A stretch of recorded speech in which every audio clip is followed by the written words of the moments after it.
It is sexy. There are some, I mean, I don't know that it's like super sexy, but there are a few scenes in there that are.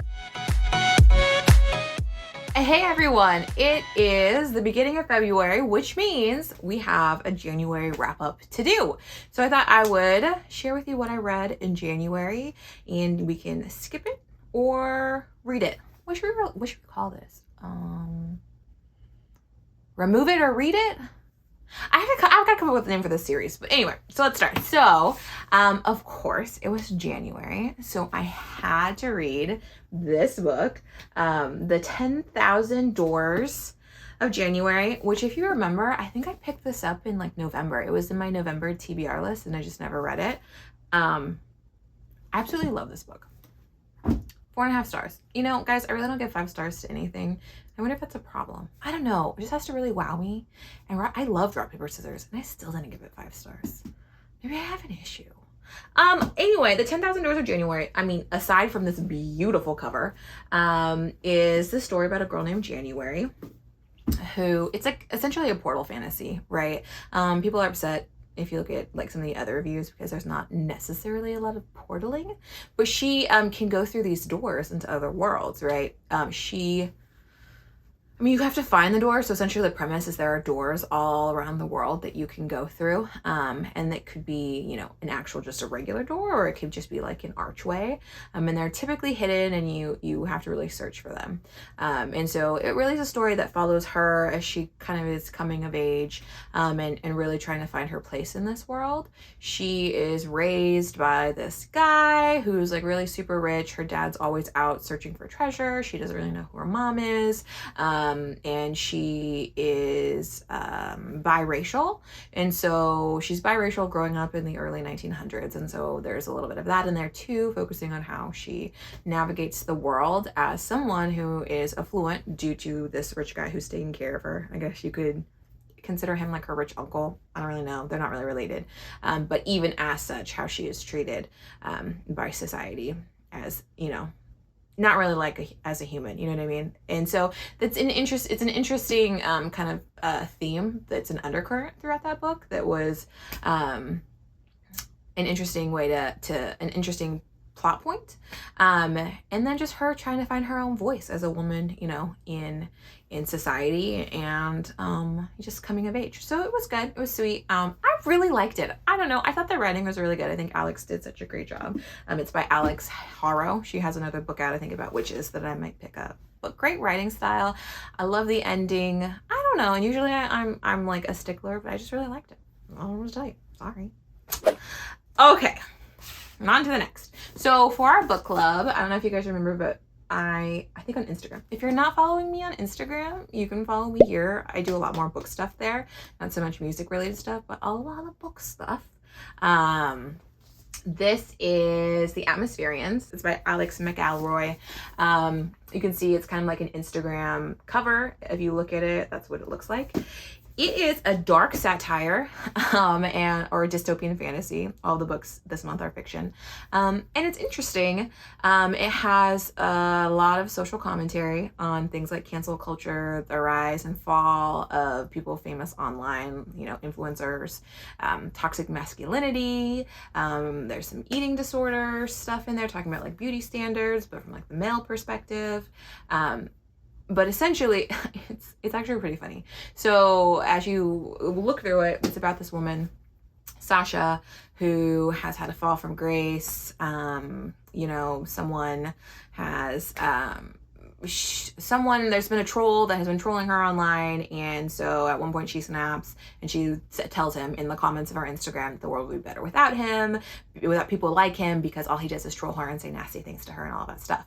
And that kind of creates chaos for her, because then he takes her advice and does the thing. And so everyone's like, well, you killed him, Sasha. And so she plummets from fame, canceled just like that. No one really looks into anything else. And so she finds herself kind of destitute, and people are like, you know, outside her window. Men specifically, the men's right activist movement are outside of her window, calling her a horrible person for saying that to this guy, even though honestly, there's no excuse for telling anyone to kill themselves, but he was, you know, obviously saying horrible, nasty things to her online as well. sexual comments, making videos. It's a whole thing. You have to, I can't get into it. You have to like read it. So her best friend Dyson from, I don't know, from her best friend Dyson from high school is like, hey, let's start a cult, and we can reform men, because in this book, as they're talking about toxic masculinity, there are men that are forming man hordes. They don't know that they do it, but they just like clump together as a group, and they can either go do something good for society, I don't know, like fix a lady's car, even though she doesn't want them to, or something bad, like kill a dog, you know, but then they don't remember doing this horde-like thing. And so they're trying to fix men. It's an interesting book. We could spend a lot of time on that book. But if you don't like satire, or, you know, satire is not your jam, might not be for you. I'll put up here like what satire is, just in case you guys aren't sure. But it is like, there's a lot of hyperbolic language in there. It's like caricatures of society as in and of itself. So it's ridiculous, and it's supposed to be ridiculous, right? So if you've ever read A Modest Proposal by Jonathan Swift, I think, like where he proposes eating babies to limit, I think, our growth in society and overpopulating. That is satire, right? But I remember reading that in, I don't know, my sophomore year of high school, and everyone thought he was really trying to get people to eat babies. He wasn't. It was satire. But anyway, if you like satire, I think you'll like this book. It's done really, really well. And it's really funny. I like it. Okay. And then obviously I had to do like a fantasy book. This is high fantasy. Like on the back, it's sexy, luscious shiver of a book. I picked this up because look at the cover. I don't know. So I think I gave this book 3.5 stars, 3.75 stars. Not because it's like bad. It's just, I wanted more and I wanted less. So I think this book actually could be split into two just by itself, because it follows two people. It follows two queens, right? Or the rise of two queens will rise. And so as we're following this, we follow one woman, Riel, and then we follow Eliana as well. And so it's dual perspectives, and it's alternating chapters. So you'll have Eliana one chapter and Riel in the next, and they're not in the same timeline though. So typically when we're looking at dual perspectives, right, it's like the same perspective of the same time. So they're actually thousands of years apart. And so it follows Riel and Eliana as they kind of have this ascent to power. I feel like if you like A Court of Thorns, and if you guys don't, I feel like if you like A Court of Thorns and Roses, you might like this, because there's a lot of that same type of magic in there. You know, elemental magic, portaling, like being able to go from, you know, one place to another, like Reese did or was able to do. You might like this. I think I just wish we had Riel's story and then we had Eliana's story, because you don't get enough character development or the nuances of the other characters that are involved in the story with just like it going back and forth so much. But anyway, so we follow their rise to being one, you know, there's going to be two queens. One's the Sun Queen, she's the hero, and one is like the bad queen, the Blood Queen, and she's going to destroy everyone. It does feature angels in there, although the angels are not necessarily good. I mean, they're good and they're bad, right? Just like you would see in real life, I guess. You know, there's the angels, the fallen angels, and then the angels who want to help humanity. But there's a whole prophecy. It's a trilogy, so there's more to read. I finished it, and I just wasn't sure if I wanted to continue to read it in like the rest of the trilogy. But now that I've sat with it long enough, I think I will just read the other two, just because we've already started it.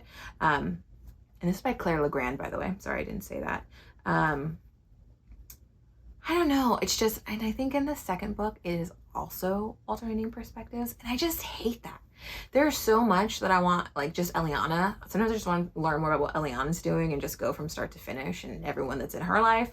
And then what Riel is doing, you know, what's going on in her life, because there's so much there. It is sexy. There are some, I mean, I don't know that it's like super sexy, but there are a few scenes in there that are, you know, get your blood pumping a little bit. Last, but not least, is The Maid. So I listened to it, so I'm gonna pop it up here. I don't have a physical copy. Yeah, that was good. I gave it 4 stars. It's a cozy mystery. We have like a unique protagonist. That's really cool. And we follow her around and how she navigates the world as someone who isn't quote unquote normal, I guess, or what society deems as normal. She's not really good at following. She doesn't have a good sense of like utilizing her social cues, and you know, she's pretty gullible. And so when a murder happens at the hotel where she works as a maid, she becomes a suspect just because of the way that she acts. People are like, oh, well, you should be acting like this, but you're not. So now you're a suspect. And so we kind of follow along on her journey on how she kind of learns how to navigate this world with, you know, on her own. You know, we just figure out like who killed Mr. Black and why. I'd say the last like portion of that book wasn't necessary. There's some subplots in there that I'm like, don't really care about. But the writing was good. The story was good. If you're into something that's not super graphic or super like thrillery, because you know me, I love just people dying in my thrillers. I like with someone else, they might die if they don't figure out what's going on. Like, you know, you're on the edge of your seat at all times. Like those are what I like to read. And this is not like that at all. It's like a sweet mystery, you know, Boxcar Children-esque. It's not like Boxcar Children, but you know what I mean. Anyway, so let me know what you guys have read this past month in January and what you're planning to read in February. Drop your suggestions below. Subscribe if you want to see more book content. And I will see you in the next one. Bye!